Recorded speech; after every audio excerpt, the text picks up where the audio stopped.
Page 2. Les limbes.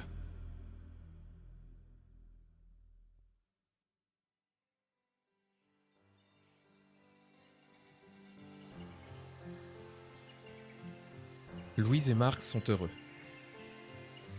Malgré leurs emplois du temps très chargés, ils ont enfin pu se libérer du temps pour eux.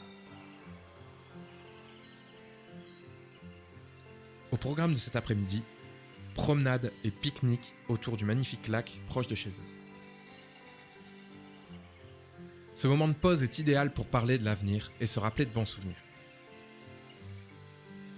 Tu te souviens de notre voyage à Prague lorsque nous étions étudiants ? Ah oui, je me souviens bien. Et tu te rappelles de ce restaurant de poissons où nous sommes tous les deux tombés malades ? Ah ouais, c'était atroce. Et toi, tu te souviens d'hier lorsque tu es morte ? Ah oui, je me souviens... Quoi ?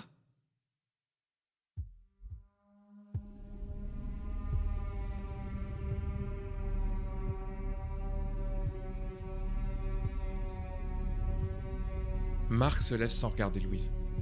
Paralysée par cette phrase, elle le regarde s'éloigner.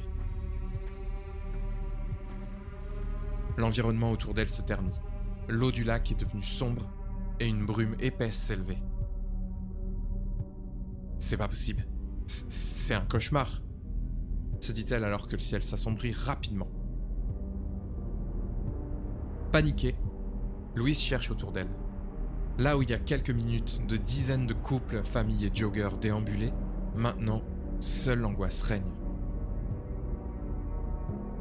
Le paysage se désagrège au fur et à mesure du temps qui passe, et Louise plonge petit à petit dans le désespoir. Et si c'était la fin ? Et si Marc avait raison ? Alors qu'elle était traversée par cette pensée, une lumière rouge vint teinter l'entièreté de l'atmosphère. Un rayon rouge, puissant, provenant d'une lune rouge.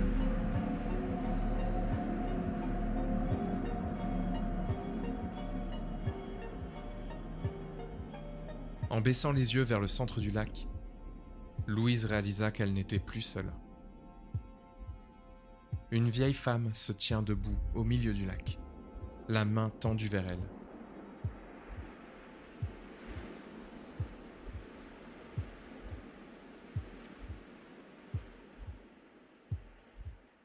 Elle se sent appelée, comme obligée de s'engouffrer dans les eaux sombres du point d'eau. Mais alors qu'elle s'approche, baignant de plus en plus dans la lumière rouge, Louise ne ressentait plus d'angoisse.